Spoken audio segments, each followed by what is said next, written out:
मित्रांनो, आम्ही आता महाराष्ट्रातील गडिंग्लज तालुक्यामध्ये एक गाव आहे मनवाड. त्या मनवाडमध्ये माझ्या बहिणीचं लग्न झाले. तिला भेटण्यासाठी आम्ही आता आलो आहोत मनवाडमध्ये तिच्या घरी जाण्याच्या पूर्वी वाटेमध्येच तिचं शेत लागतं. तर शेत बघून आम्ही घरी जाणार आहोत असं आम्ही ठरवल्यानंतर तिच्या शेताच्या शेजारी आम्ही थांबलोत आणि आता तिचं शेत बघायला शेतामध्ये चाललोत. तर चला बघूया तिच्या शेतामध्ये आज काय काय पेरलं आहे, त्यांनी काय काय पेरलं आहे, काय काय उगलं आहे, कोणत्या कोणत्या फळभाज्या लावलेत, काय लावलेत ते सगळं आम्ही आता बघूया. इथे तिच्या शेतामध्ये ह्या जमिनीमधून भुईमुग त्यांनी ऑलरेडी काढला आहे आणि हा अकलक आहे माझ्याकडे येतोय. हे शेतामध्ये त्यांच्या शेताच्या शेजाऱ्याने एक शेड बांधला आहे आणि ह्या शेतामध्ये भुईमुग होता अगोदर, तो भुईमुग आता काढून झालेला आहे. तुम्ही बघत असाल की शेताची नांगरट झालेली आहे आणि त्या भुईमुगाच्या शेतामधून त्यांनी ते सर्व काढून भुईमुग काढलेत, सोयाबीनाची पण धप्पी लावलेत आणि हा कुरडू ही वनस्पती, जंगली वनस्पती आहे. ही शेतामध्ये भरपूर आलेली दिसते आम्हाला. तुम्हाला पण दाखवतो ही कुरडूची वनस्पती खूपच आली आहे शेतामध्ये. आणि ह्या कुरडूचा उपयोग मला वाटतं दिवाळीमध्ये सणासुदीला लोक आपल्या अंगणामध्ये करतात. 5 पांडव ज्यावेळी बनवतात त्यावेळी या कुरडूचा उपयोग लोक दारामध्ये, घरामध्ये, देवीच्या पूजेला वगैरे या कुरडूचा वापर केला जातो.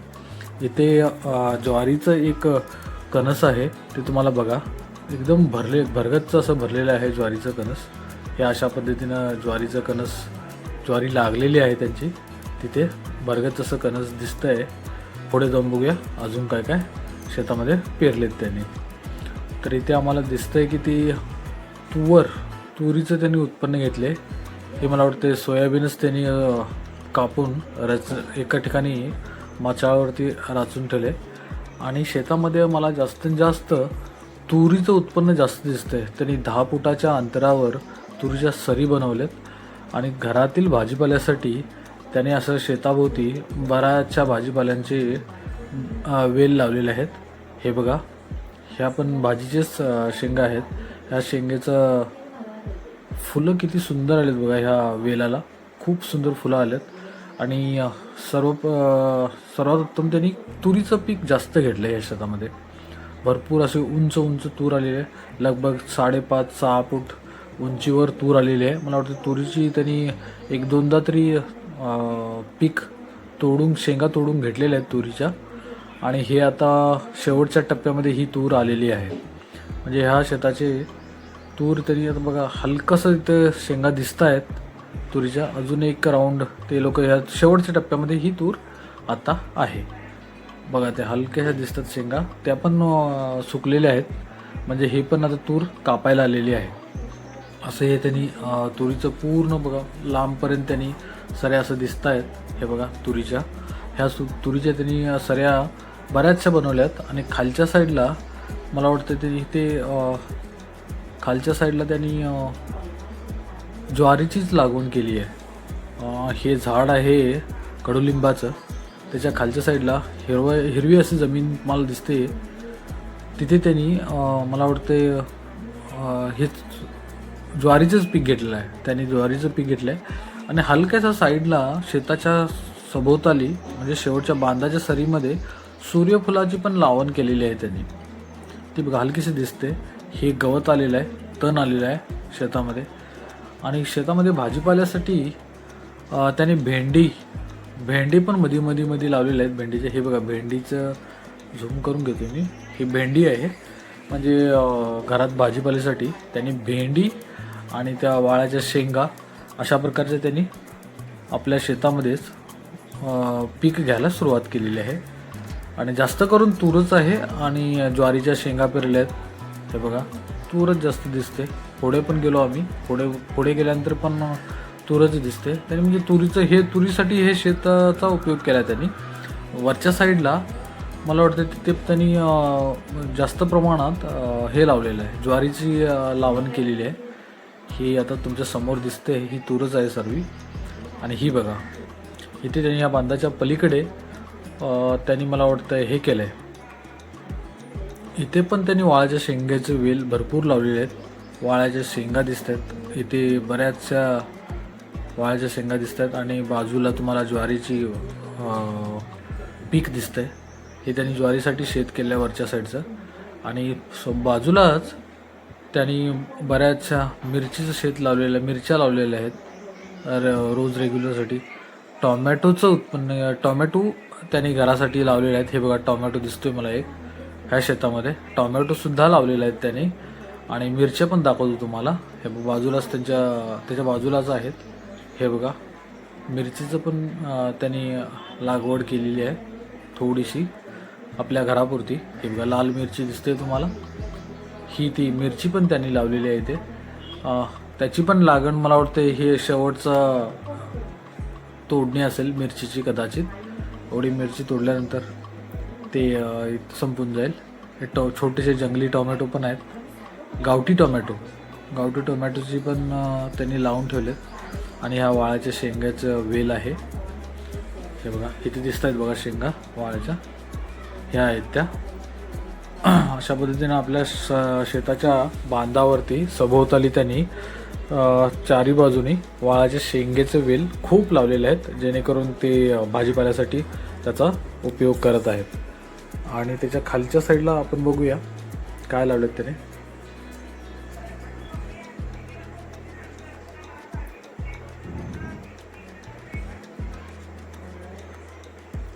इथे एक त्यांनी छोटीशी झोपडी बांधलेली आहे शेतामध्ये. उन्हातानाचं या जेवणाच्या वेळेला ह्या झोपडीमध्ये येऊन ते जेवण करतात. शेतामध्ये आल्यानंतर इथे बसून थोडा आराम भेटतो. पावसापासून वाचण्यासाठी त्यांनी इथे शेतामध्ये एक छोटीशी झोपडी बांधली आहे, ती पण इथे तुम्हाला बघायला भेटली. आणि जास्त करून बांधाच्या सभोवताली त्यांनी अशाच छोट्या भाजीपाल्याची व्यवस्था केलेली आहे. इकडे बघा, इकडे दिसते तुम्हाला सूर्यफुलाची लागवड चारी बाजूनी शेताच्या बांधामध्ये चारी बाजूनी शेताच्या सूर्यफुलाची पण लागवड त्यांनी केलेली आहे. हे बघा सूर्यफुलं दिसत आहेत, अशी त्यांनी सूर्यफुलाची लागवड केलेली आहे शेताच्या चारी बाजूला. आणि हे आता छोटी झाडं आहे ती सूर्यफुलाची, मोठी व्हायला यांना वेळ लागेल, अजून लगभग 1-2 महिने तरी लागतील, कारण ते सूर्यफूल मोठं होण्यासाठी वेळ लागतो. आणि हे तण खूप आलेलं आहे शेतामध्ये, तुम्हाला दिसत असेल. हे बघा हे पांढरं दिसते, थोडंसं ठिपका हे तणच आहे. आणि हे सूर्यफुलाच्या बाजूलाच आहे. गवतसुद्धा आलेलं आहे. गवत खूप शेतामध्ये, गवत खूप आहे, तण जास्त आले शेतामध्ये. आणि त्याच्यामध्ये फुलाची त्यांनी शेताच्या चहूबाजूनी पेरणी केलेली आहे. ही बघा सूर्यफुलं आहेत, बरीचशी सूर्यफुलं आले आहेत.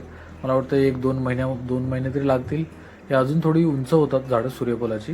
उंच झाल्यानंतर त्याला मग तो बीज तयार होतो. आणि त्या बीज मग नंतर ते काढले जातं.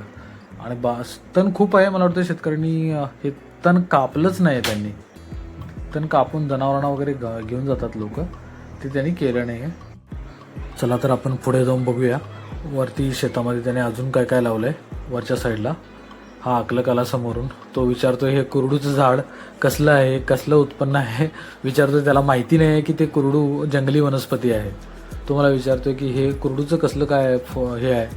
त्याला वाटलं की ते पेरलेलं आहे, बरंचसं शेतामध्ये उगलेलं आहे ना, तर त्याला वाटलं की ते पेरलं आहे, त्याला माहिती नाही आहे ते कुरडूची जंगली वनस्पती आहे. चला तर पुढे जाऊया आपण. पुढे गेल्यानंतर आम्हाला हलकंसं ज्वारीचं पीक येतं, एकदम कमजोर वाटायला लागलं आहे, कारण ह्या पिकाला ना पाणी पर्याप्त नाही आहे. आणि हे हिवाळ्याच्या थंड हवेवरती येणारं पीक आहे. आणि थोडंसं हलकं कमी आहे, पण हे हिवाळ्यामध्ये थंडीच्या जोरावरच अशी पिकं घेतली जातात गावाकडे. आता आम्ही वरच्या शेतामध्ये जाऊन बघूया तिकडे त्यांनी काय लावलं आहे. तो वरचा हा बांध चढून आम्ही वरती जाऊया. तिथे गेल्यानंतर आपल्याला समजेल की इथे वरच्या साईडला त्यांनी काय लावलेत. तर इथे पण मला वाटते त्याच पद्धतीनं आहे, जे घरामध्ये लागणाऱ्या भाजीपाल्यासाठी त्यांनी बऱ्याचशा वेली इथं लावलेल्या आहेत, ज्या वेलीपासून त्यांना भाजीपाला भेटतो. आणि सूर्यफुलं दिसत आहेत हलकीसे याच्यामध्ये. बांधावरती त्यांनी लावलेले आहेत. म्हणजे बांधाचा परिपूर्ण त्यांनी उपयोग केलेला आहे. बांधाचा परिपूर्ण उपयोग केला. हे बघा फुलं आलेले आहेत इथं त्या आवऱ्यांना, आवऱ्याच्या वेलीला. आणि गवत एक भरपूर आहे. हे कुसळी गवत आहे. जनावरं पण हे गवत खाणार नाहीत. इतकी भयानक कुसळ्या आहेत, ती टोचत राहतात कायम. हे बघा चारी बाजूला मी बघतोय तर आम्हाला तेच दिसतंय. त्यांनी साधी असंच त्यांनी पुढच्या बांधावर पण सेम केलेलं आहे. आम्ही पुढच्या साईडला जाऊया. मला वाटतं माझ्या बहिणी मला तिच्या घरापासून पाहिलं, आम्ही तिच्या शेतामध्ये येऊन पोहोचलोत. ती तिथून निघाली. आम्हाला मध्येच शेतामध्ये एक मयूरपंख भेटलेला आहे. हे बघा ते मयूरपंख. इथे मोर खूप आहेत. मोर ह्या शेतामध्ये खूप आहेत. आणि त्यांचा थोड्या वेळानंतर ना दिवसाचा सुद्धा आवाज येतो इथे. म्हणजे आजूबाजूला जे जंगल आहे ना, जंगलामध्ये खूप मोर आहेत. आणि ते रात्रीचं तर भयानक आरडतात. एकदम ओरडत असतात जोरजोरात. आणि हे एखाद्या मोराचं ना पंख इथे शेतामध्ये पडलेलं आहे, ते आम्हाला दिसलंय. बहिणाबाई आलेली आहे आता शेतात आम्हाला बघून. ही बघा, ही माझी छोटी बहीण आहे. हिचं लग्न महाराष्ट्रामध्ये मनवाड या गावात हिचं लग्न झालं. ही आता आम्हाला बघून इथे आली शेतामध्ये, की भाजीपाला तोडायलासाठीच आली ती. शेंगा, ते आता शेंगा तोडते भाजीच्या, आणि ती मी घेऊन जाणार आहे माझ्या गावी. ही माझी छोटी बहीण अनिता हिचं नाव आहे. आणि हिच्या शेतामध्ये आता आम्ही मनवाड गावामध्ये आलो आहोत. तर हा व्हिडिओ आम्ही इथंच संपवूया. धन्यवाद.